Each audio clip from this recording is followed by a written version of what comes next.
Welcome to my Colombian national team podcast, a podcast for Colombians who, like myself, just happen to live outside of Colombia and want to know more about the Colombian national team, or if you're just following Colombia for this edition of the World Cup, which did not get started in a very good way. I mean, if you listen to my post-match breakdown, I was not very happy. I mean, even when the lineup happened, I was like, I didn't believe the lineup, so I kept trying to wait for the official lineup. Like when ESPN came out, I was like, no, that's not the lineup. And when Fox News brought the lineup, I'm like, no, that's fake news. There's no way that could possibly be the lineup. And then FIFA put the lineup, and I'm like, nah, I don't believe FIFA. I'm gonna, it looked like a lineup for a friendly or something.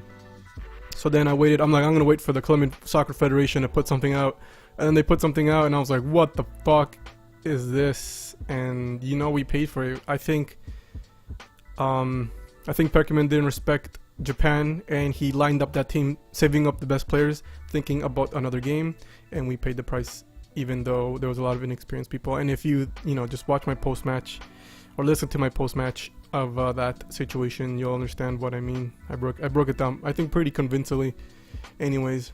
But man, hold steady, Colombian hearts. I know every time I think about the game today, my heart skips a beat. I didn't expect to be where we were. I thought right now we'd be 3 points up. This game against Poland could be, wasn't going to be important, so a tie would have been good enough.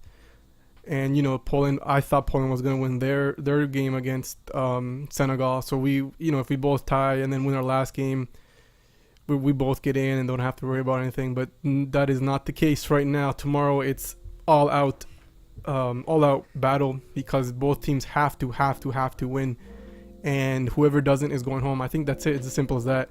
Right now, Japan has 3, Senegal has 3, Poland has 0, Colombia has 0. And if for whatever reason Senegal and Poland tie, that's going to make it even harder for Colombia. Senegal and Japan, because they play earlier. But if Senegal and Japan tie, that's going to make it even harder for Colombia and Poland. So, they're going to both come out for a win. And, I really hope Peckerman doesn't improvise. I hope he puts his, the heavy hitters, the big guns out right now for this particular game, because of what it means and what we could lose if we don't win it. I think Peckerman isn't trying to show all of his hands right now, because he's thinking about going deep into the tournament. So he's kind of hiding some cards up his sleeve still. And I think that explains Japan. He was trying to hide some cards up his sleeve. And that red card at the beginning in the 3-minute mark kind of ruined everything and sent everything to a shit show. And that's why I think that happened. But today against Poland, it's going to be all out attack. He's got to put on the best players, because these next 2 games they have to win. And it kind of sucks, because now we're going into this round of 16 having to play 2 games at high intensity, not being able to rest anyone, unlike, I would say, like Mexico or other teams that already have 6 points and their group is pretty much won. They could rest all their players for that one game and have an extra couple of days just to rest. So I think Colombia just, I think Peckerman should have thought about that when he put that lineup, and really, played his best teams for Japan and Poland, and then maybe rest his guys for Senegal. But now we're doing it backwards because of that loss. But so what I'm doing right now, it's going to be my pre-match breakdown, analysis, what have you, of the Colombia-Poland game. And I'm going to just talk about where they're going to play, how I think they're going to play their last 11, and then I'm going to give my starting 11 lineup at the very end. Very important game. So, without further ado, Colombia-Poland. I have shell shock from that game. I just couldn't believe it. I don't want to spend too much time talking about it, but I just couldn't believe that game. That game was just like a Game of Thrones episode, where it's just like, oh my god, I can't believe that happened. And Colombians all over the world right now are very, very nervous, because we don't know what our own coach is gonna do. We thought common sense applied for a coach, but it didn't. And the lineup for that Japan game kind of took everyone by surprise. And I just don't want any surprises tomorrow for the lineup. I want a heavy hitting lineup. I don't want to see Lerma. I don't want to see Izquierdo. I want to see people that have been playing for Colombia in the national team constantly for more than a couple of games. I don't want people who've only played friendlies, because friendlies don't count in my books. I want people who have played in qualifiers and important matches and stuff like that. So that's what I want to see tomorrow. Sorry, today. That's what I want to see today. And so I don't know. All right, but without further ado, Colombia Poland. The time of that match is 2 p.m. Eastern time. It's just in a couple of hours here. Where it's being played is the Kazan Arena, and the Kazan Arena has a capacity of 45,000 people, so it's going to be a good atmosphere. From the Poland game, I saw a pretty good Polish contingent that went to Russia to support the team. Same could be said for Colombia against Japan. There was a huge Colombian presence. I was pretty impressed. I thought it wasn't going to be that yellow, but it was loud too. The national anthem, it was like it was being sung in Barranquilla, so that was good. The Kazan Arena, like I've said before, the last place you guys have seen this one is in the Confederation Cup, where Chile beat Portugal in penalties and made Ronaldo cry. The Kazan Arena has the largest outdoor screen in Europe, so if you don't have tickets for this game, just go and watch it on the big fucking screen that's on the side of the building. You shouldn't have to go anywhere else. That's probably gonna be the it place in Kazan for that game. Random tidbit inside the Kazan Arena, there is a full how would I put it, like there's a 100% fully authentic Harley Davidson dealership. So if you, after the game, if you want to bet or something, if you have a lot of money, you could just buy a Harley Davidson and just ride that back to your hotel. Now, travel distance for each team. I think Poland probably already traveled by now. They've probably been here for a day or two. But Poland had to travel 2,000 kilometers from Sochi all the way up to Kazan. And, they took about 2.5 hours just to get here. Colombia has only traveled 43 kilometers. Like I've said, their stadium, their hotel and training ground is like literally right there. And their travel time is only 43 minutes. So I saw pictures of them yesterday actually training in the Kazan Arena. So they're probably going to be a bit more familiar with that arena, more so than Poland, who are just flying in and probably just playing the game and then leaving. So I think that's probably going to be a pretty decent advantage. I hope, they get to know the field better. Other games that are going to be, the remaining games that are at the stadium is South Korea. Is that right? South Korea versus Spain? Something tells me that's wrong. Where is it? No, it's South Korea against Germany. So the last game is South Korea against Germany on June 27th. Then they get a round of 16, where hopefully Colombia makes an appearance. Hopefully, fingers crossed. And that'd be June 30th. And then they get a quarterfinal with, again, fingers crossed, Colombia gets that far on July 6th. I just want them to go further than they did last year, which I think was the quarter. So seeing Colombia in the semis would be awesome. And I think that would be a pretty, well done job for the World Cup. I mean, it's going to be hard for them to win the whole thing. I mean, Belgium has been pretty amazing. France has been playing, just good enough to make it to the next round. Germany, there's some questions there about Germany, but I think their win yesterday against Sweden, I might solidify them and give them that confidence they need to just keep pushing forward. Argentina, they might make it. I'm not sure, man. I'm not sure. Argentina right now is a mess. And who else is in the fight? Spain is still in the fight. Portugal is still in the fight. I mean, there's a lot of teams that I think, Colombia might struggle on. So, I mean, if they make it to the semis, I mean, they gotta get past this thing here right now, this group stage, which is fucking us up. But that'd be pretty awesome. The temperature at the time of the game is going to be around 23 degrees Celsius, so it's going to be a bit on the chilly side for some of these Colombians who could be possibly, more accustomed to warmer weather. The game is it looks like it's going to be played at night, as the sunset is at 8:33 p.m. in Russia. so it's almost half an hour before the game. Let's go with the head-to-head ranking for each team. Poland is coming into this ranking with the FIFA ranking of 9, ELO ranking of 19. Colombia, FIFA ranking 16, ELO ranking of 9. I mean, I've done the head-to-head comparison on my Group H podcast, but I'll do it again for each. I think I did it for Japan, so I might as well do it for just really quick, just for Poland. The coaches head-to-head is Perkerman versus Adam Nawalka. Now, Perkerman, he's played. He had a pretty short playing career. He played for Argentina Juniors, and then he played for Independiente Medellin. And then he had to retire early because of a serious knee injury. Took him out of the stadiums for a while, and he actually had to work as a cab driver in Medellin to support his family. But once he got everything rolling, he started coaching back again in '81, and he won the Under 20 South American Championships in '97 and '99. He's won the Under 20 World Cup in '95, '97, and 2001. He has been with the Colombian national team since 2012. So Perkerman looking like the more experienced coach on the head-to-head compared to Adam Nawalka, who started his career in Poland, and then he went to America in 1985 to play for the Polish Eagles. Little nice tidbit: while he was there, he was clearing branches from electrical wire. So this man has some sort of balls of steel.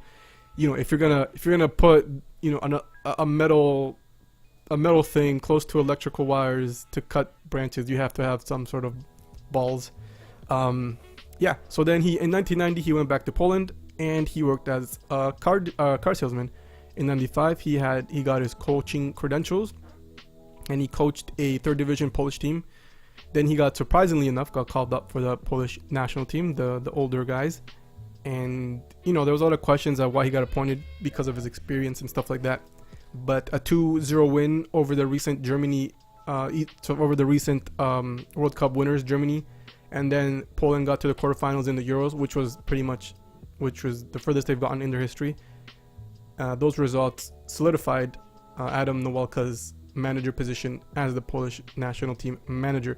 So, I mean, in the head-to-head, I see Perkerman with more experience and credentials to his name, and he's been coaching a lot longer than Adam. But man, that Japan lineup, I've just questioned everything. It's like I don't even know this man anymore. Like, who are you, Perkerman?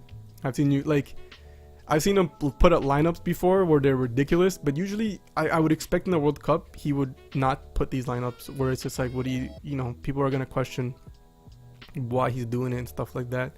I know there was some questionable lineups he put up against Argentina on both matches for the qualifiers, and there's been a lot of controversy where people are saying that he actually made Colombia starting 11 as weak as possible so Argentina could add some points up. And I'll make a podcast for that, a separate podcast some other time, maybe after World Cup, to explain that theory and what happened there. All right, so the the last starting lineup of each team prior to this match was against. So I'll start with Colombia. Colombia against Japan. Their starting lineup was Ospina in the goal, Arias as the he's going to be the right wing, Davinson Sanchez as the center back, Oscar Murillo as the other center back, Mujica as the left back. And in the middle, so it was a 4-2-3-1. And in the middle there was Lerma with Carlos Sanchez.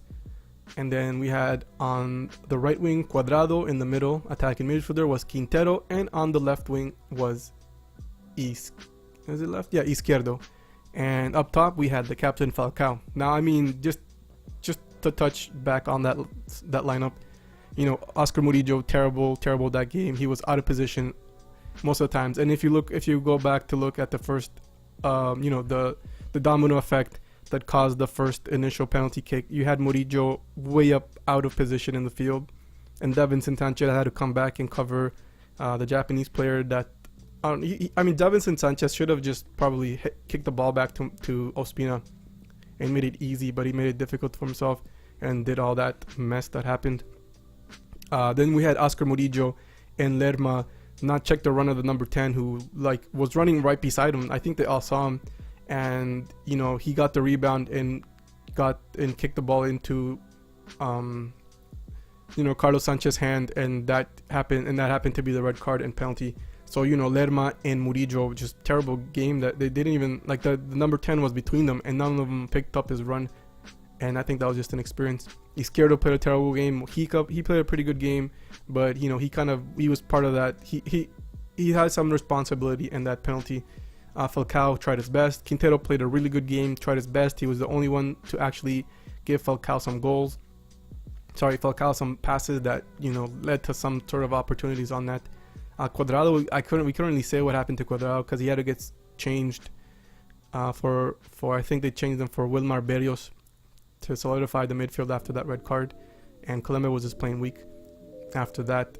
Colombia's game against Japan, Sanchez got taken off for the red card because of the handball inside the box, and the red card led to the penalty, and Colombia went 1-0 like very, very early in the game, but they were able to come back, regroup, and have a 1-1 score the 1-1 tie with Quintero in that very sneaky and cheeky under the barrier free kick where he kicked it underneath the Japanese players who jumped up, and that was crazy, man. I think he knew they studied him how he would take the free kick, so they all expected him to go up, and he kind of read their minds, and he went down, and the rest is history.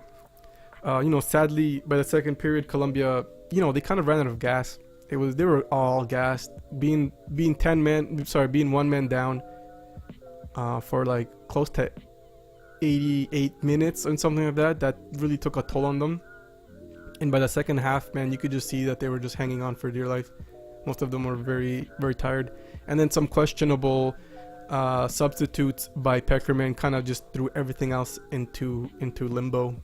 I mean, he took out Izquierdo for Baca, and so now you had two forwards up top getting no service because we were losing the midfield. The proper substitute would have been another midfielder, maybe Uribe, to strengthen that midfield and have Cuadrado up top with Falcao, but it's too late now. We don't know what happened after that. The second goal from Japan came from a mistake where Santiago Arias didn't jump, where Lerma didn't jump, where Ospina didn't come out and claim the ball or punch the ball, which he could have done. It was right within his box. But Arias not jumping really made Ospina second guess himself, and the second goal was the price we paid for that.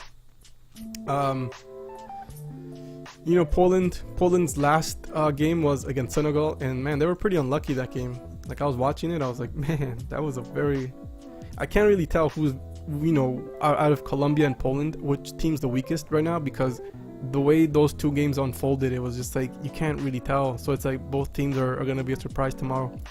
But Poland's last starting 11 was almost the same as Colombia, where it was a 4-2-3-1, where it was Szczesny in the goalkeeping position, Piszczek as the right back, Klonik and Pazdan made the center back duo, Rybis on the left side.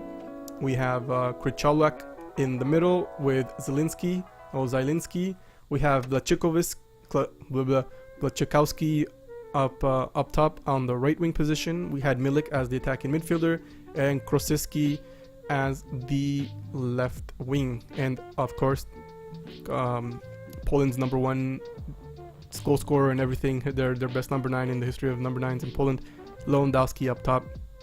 But yeah, Poland had a very, I think it was an unlucky game against Senegal, because even the first goal from Senegal, it was like a series of unlucky bounces between Polish defenders that led to an own goal. And then, like, when you look at the replay, like, hits one guy, hits the other guy, and then it goes in. It was like a pinball machine, and I was like, man, that was pretty unlucky. And for me, that was like this World Cup in a nutshell, for most of the teams anyways.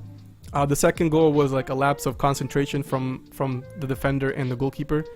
I think the midfield and the goalkeeper. The midfielder tried to pass it back, and I guess he didn't put enough of it on it.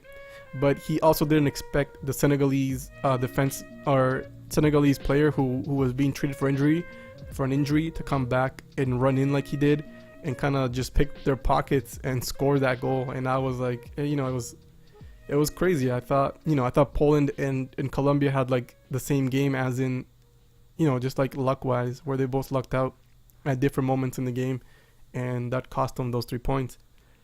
And those 3 points were very important because now they have to play for their tournament lives tomorrow. Or I keep saying tomorrow. For their tournament lives today, in just a couple of hours here. So, I mean, man, every time I think about, like, sometimes I forget and I'm like, oh shit, the game's today, and then like my heart skips a beat. That's how nervous I am. And I think what would make me not as nervous is when I see, I think the thing that makes me the most nervous is the starting 11 that Peckerman's gonna put up. Because after that Japan game, I have like trust issues with Peckerman. Before I thought we had like an understanding where I would kind of know what he would put out, like what the strongest side for that game could possibly be. But the Japan lineup, man, he just, like, I have trust issues now. I'm not worried about the game. I'm mostly worried about the lineup. And if the lineup is bad, it's gonna be a domino effect. If the lineup's good, I know the game's gonna be good. But if the lineup's bad, it's gonna domino effect. The game's gonna be bad, and that's gonna be even worse. I'm gonna be even, more nervous about that game. So I'm gonna have to have like all my good luck charms in full effect tomorrow. Like I said, both teams did come out. They both had very unlucky opening games. I thought they just had bad starts, so you can't really know what they're gonna do. But I think Poland tomorrow, they're gonna play very physically, very compact. And I think that's the way both teams are gonna play, since they both need a positive result. And again, I think it's gonna be a very close game with very few chances, and mistakes are gonna be costly for each team. And I think the team that takes advantage of those small details is the team that's gonna win. Now, I think, in my own biased opinion, I think that Colombia is slightly more. The result is slightly favors Colombia more for a win. I mean, they have the experience with the players. They have the experience with the coaching staff. We have a very experienced coaching staff who has won hardware before. They just gotta use that experience and not put out some ridiculous lineup that no one knows, like, why are you doing this to us? And hopefully tomorrow I'm not gonna be like, okay, I'm gonna wait for the official lineup. Hopefully the lineup that comes out, I'm gonna be like, okay, that's the real lineup, and I'm not gonna have like a nervous breakdown when I see it. But for tomorrow, since Carlos Sanchez is out until the Senegalese game, I have here my starting lineup, which I think would most likely be the strongest lineup for tomorrow. Why do I keep saying tomorrow? For today, in just a couple of hours. We have Ospina as in the goalkeeper, obviously Ospina. We have the left back Mojica. I thought he played an okay game against Japan, and he's the best left back we have in the team right now, so we can't really change him. That's it. There's no one else. I think a good center back pairing would be Zapata and Davinson Sanchez. I will give Davinson Sanchez a second chance. I think the first goal was not his mistake. It was Murillo's mistake, because Murillo was way out of position, and Davinson Sanchez had to come from his position and try to cover Murillo's position while the ball was in play, and he was just uncomfortable. He was off balance. He was running. I put most of that blame with Murillo and Lerma, because they let the number 10 just run beside them. They didn't check his run, nothing, and he was right there. I'm sure they could have saw him, but they were just both ball watching the whole time. And I think that goes down to experience. So Zapata being there, that's experience. Davinson Sanchez being there, that's a good player. Besides Zapata, they're both going to be unstoppable if this is the lineup for the pairing. If it's anything else, then I'm going to be nervous the whole fucking time. If I see Murillo again, I'm just going to... Man, I don't know if I even watched the game, because it's going to be way too close. Like, I don't really like Murillo. I think Murillo's the next Stefan Medina, and Peckerman needs to get over that. And the right back, we have Santiago Arias. He didn't play that great of a game against Japan, but he's the only right back we have, so we don't really have a choice. In the middle, I have Berrios over Lerma any day of the week. Lerma, was weak against Japan. He was weak against Egypt. I do not see him starting, and if he starts, I'm just not going to watch this game. If I see Murillo and Lerma start again against Poland, I'm not watching this game. That's how bad it's going to be, and I'm just going to congratulate Poland on their win and round of 16 qualification. The next on the pairing for that, I'm going to put Abel Aguilar. Experience is going to win us this game, since experience lost us the game, or the lack of experience lost us the game against Japan. I think experience is going to edge us forward against Poland for this game. Left wing Muriel has been playing in that position for a very, very long time for the Colombian national team. He's played there against some very strong opponents. he played there against France and did pretty well. He scored that goal that kind of gave gave us momentum and confidence to turn that game around to 3-2. James Rodriguez, I mean, him not starting against Japan was weird, because then halfway through the game he started, and if he's injured, why is he starting? You know what I mean? So why would you not start him against Japan? Again, Peckerman, again, what are you doing? What are you doing, buddy? But against Poland today, he better start James, and he will most likely start James. On the right wing position, I put Mateus Uribe. Why Mateus Uribe? I think for the Poland game, it's going to be a very, very close game. We're going to need some very key passing, very long distance passing. We're going to need someone who plays for the full 90 minutes with iron lungs to just, run up and down that field. And I think Mateus Uribe there, he's going to do the job for us. And then once, Polish legs at the back get tired, you sub in Juan Cuadrado, who will add that burst of speed at the maybe like with 30 minutes left. Sub in Juan Cuadrado. He'll be full 100% energy. He'll be running behind people. He'll be deking people out, doing some plays, getting the ball to James or Falcao. And so that's why I started Uribe, because Uribe is gonna tire them out. He's gonna soften them up, and then you put on Cuadrado for that finishing blow. And then at the top you have Radamel Falcao, who I think with James and Falcao playing at the same time, and Mateus Uribe and Muriel, I mean, that's the best forward combination right now that I can think of. I would have liked to have Cuadrado at the beginning, but I think the type of game it's going to be tomorrow, it's not a Cuadrado game. It's more of a Uribe game, with Cuadrado coming in at the very end and taking advantage of some weak Polish legs. But that's my starting 11 for tomorrow. Hopefully Peckerman follows this starting 11. I'm gonna have to give him a call all the way to Russia, call collect or something, and be like, yo, you gotta step up your game in the coaching department. And hopefully we get some pretty good substitutes. Like I said, Cuadrado would be a pretty good substitute. I mean, what I would do is I would have Uribe come back to where Aguilar's position, switch Aguilar for Cuadrado. Uribe drops back to the DM position and have Cuadrado up there. So you still have a good midfield, a compact midfield with Uribe running around, trying to get it, take advantage of some long range or some mid range attempts on goal, which he has. Uribe has that long range goal, and if anyone sees him play for America in Mexico, I guess you can understand what I'm talking about. I mean, just write highlights America Uribe, and you'll see the type of goals he scores and where he scores them from. And with Cuadrado pushing the defensive line just up a bit, and Uribe just dropping him behind him, taking advantage of that space, that could prove deadly for Poland, and Colombia has to pounce on that. But that's my starting 11 for tomorrow. Let me know what you guys think, whether you guys agree, what the dealio is. And man, hopefully my post match in a couple of hours.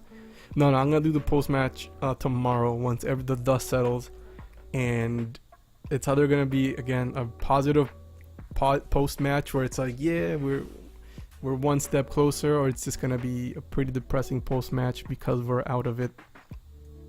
And if Colombia lose today, they're out of it, because they would be at 0 points. It depends what happens with Senegal and Japan, but they're gonna be either one of them is gonna be at 6 and the other one's gonna be at 3, and you have Poland with 3, and then you're gonna have Colombia with 0, and then Colombia's gonna have to go to Senegal to get the 3 points, but then Poland plays Japan, and even if they both tie, then Colombia's out.